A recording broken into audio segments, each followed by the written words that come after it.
Okay, mga kababayan, sa panahon ng kasinungalingan, ang katotohanan ang unang pinapatahimik. Sa pagsali sa aking YouTube membership, tinutulungan ninyo akong manatiling malaya, walang takot, walang pinapanigan, at handang lumaban para sa bayan. Salamat po ha. Sali na po sa hashtag #WalkWithLand YouTube channel membership. At ang goal natin ay maabot ang 100,000 subscribers para mas marami pang katotohanan ang maibahagi sa buong mundo. Direkta na tayo sa punto mga kaibigan. Bilang isang intellectual na commentator tulad na ni hashtag walk with Lan. Hindi ako magpapaligoy-ligoy. Ngayon, August 10, 2025, pinag-uusapan pa rin ang kontrobersyal na issue ng Administrasyong Marcos. Critical ako rito ha, per balance. Titignan natin ang both sides with facts, satire, at witty insights. Para sa mga kabataan at sa OFW natin dyan sa Riyadh, Dubai, Toronto, Los Angeles, Sydney, at iba pang lugar tulad ng Quezon City, Davao, Cebu, at Hong Kong. Ito ay para sa inyo. Let's dissect these issues. Ang pagkalugi ng GSIS investments na di raw alam ni BBM, ang walang linaw na online gambling at ang malaking confidential funds na parang black hole ng pera ng bayan. Okay ha, hook tayo agad sa isang witty anecdote. Imagine si BBM sitting in Malacanang with his massive confidential fund, 4.5 billion pesos for the office of the president alone in 2025. Pero sabi niya, I was unaware sa 251 million pesos loss ng GSIS sa online gambling investment. Parang yung meme ang laki ng budget tapos walang alam. Ha ha ha. But seriously, this is no joke. It's your pension money, mga teachers at government workers. Fact lang, GSIS invested 1 billion pesos in DigiPlus, an e-gambling firm, and lost big time. Senators like Hontiveros said Tulfo are fuming, calling for probes. Pero GSIS stable pa rin ang fund. Balanced view maybe it's a risky but calculated move or reckless. We'll break it down. Ngayon, hit that subscribe button na mga kaibigan. I-like, i-comment, yung mga comment nyo dyan sa baba. Ano ang tingin mo sa GSIS issue? Share sa friends mo sa Jeddah, Doha, Vancouver o sa Makati.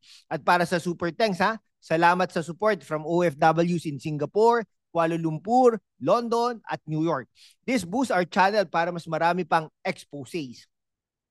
Let's dive deep. Fact-based storytelling, GSIS, the pension fund for 2.5 billion pesos, government employees, has 1.88 trillion pesos assets as of June 2025. Good news. Net income 31%. But here's the controversy. They poured 1 billion pesos into DigiPlus Interactive, an online gambling company. Result, 251.37 million valuation loss. Senator Riza Hontiveros slammed it.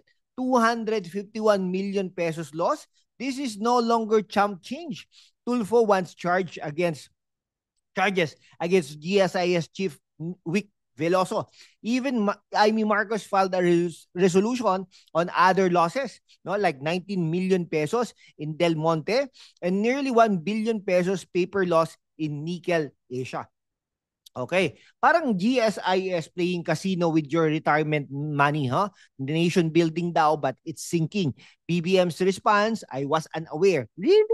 As president with oversight on state funds, critics says it's incompetence or deliberate blindness. But alam nyo, GSIS charter allows equity investments for higher returns.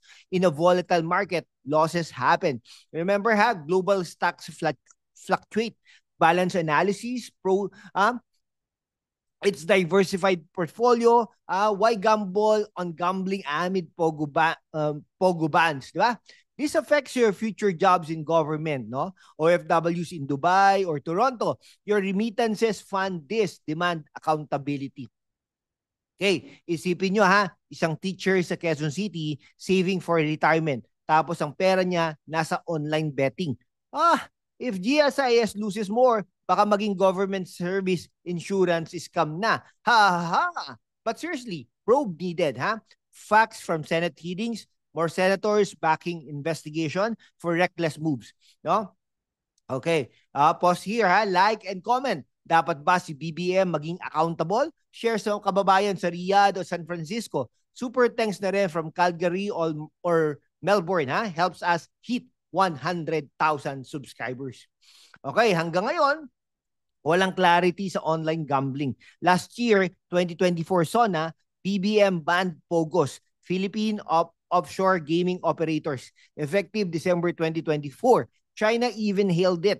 But 2025 na, ha? Issues persist. Marcos says a ban won't solve the problem once consultation. Okay. Pero ang fact, focus linked to crimes, human trafficking, money laundering, but now shift to internet gaming licenses or PGOs. Okay? Lawmakers push permanent ban like Senate bill passed June 2025. Parang horror movie ha. Pogos banned but ghosts linger. Marcos steers clear in speeches. No total ban yet. The critic says delays allow underground ops costing economy $3 billion, no? But breeding evil. Okay. Ito regulated online gaming creates jobs, no? Taxes, no? Maybank, no? Banko, no? Report says threat of a ban is real, but clarity is needed, no? Talagang we need to be able to protect our society. Anti-ban naman, economic loss savvy operators adapt, no? UAE legalizes online gambling while PH waffles, no? For OFWs in Saudi Arabia or Japan, this affects remittances. Crimes from POGOs, scare investments, no? Think of Alice Go case, fake identities, corruption. No, root cause nito is a weak enforcement. Storytelling, isang OFW sa Hong Kong, sending money home, tapos pera niya naapektuhan ng gambling scandals, no? Kay BBM says, slowly bring down debt, but online gambling debt to society files up, EO74 unclear on coverage, 1 month post-ban, path forward hazy, no? Subscribe now. If you are in Qatar or Guam, comment down below. Ban or regulate. Share sa friends or sa Brisbane o Paris. Super thanks from Abu Dhabi or Seoul para mas malakas ang boses natin. Ang confidential funds ni BBM 2025 budget 10.29 billion pesos for CIF. Grabe, confidential fund. Grabe, napapakapi po ako eh. Okay, 16% down naman siya. But Office of the President gets 4.5 billion pesos. While health budget cut 35 billion pesos, secret funds balloon. No, past scandals like Sara Duterte's misuse now linked to destabilization plots. But DBM defense needed for intelligence, surveillance, BBM no misuse. Parang magic. Funds disappear without trace. Ang laki ng confidential fund tapos walang alam sa GSIS. Connects back, no? Talagang essential for national security amid China tensions. Lack of transparency breeds corruption. Marcos admin 610.2 billion pesos but Ibon Foundation calls 2025 budget badly made, bloated by pork. No, in US or UK, Intel funds audited. No, here, black box for you. This is your tax money. Demand audits. OFWs in Italy or Germany, your hard-earned dollars fund this opacity. Imagine a government worker in Davao struggling while billions in secret funds unaccounted. If confidential funds could talk, baka sabihin, I'm confidential, but the losses aren't. Probe calls, echo GSIS issues. Like if you agree on transparency, comment down below from Makati or Honolulu. Share sa kababayan natin sa Madrid o Auckland. Super thanks, boost ad revenue. Salamat sa OFWs worldwide. Okay, GIS losses, mga kaibigan, 251 million pesos down. BBM unaware, needs probe but stable fund. Online gambling, no full clarity. Ban delays, problems. Confidential funds, huge but defended for security. Okay, yet transparency lacking. No, admin has defenses but criticisms valid for accountability. Mga kababayan, truth is our weapon. Sa panahon ng fake news, stay informed. Subscribe na para sa 100,000 subscribers natin na goal. Like, i-comment, ano ang susunod na issue? Share sa networks mo sa Riyadh, Toronto, Sydney, Dubai, Quezon City, Cebu, Davao, Hong Kong, Jeddah, Doha, Vancouver, London, Singapore, Kuala Lumpur, at lahat ng nabanggit.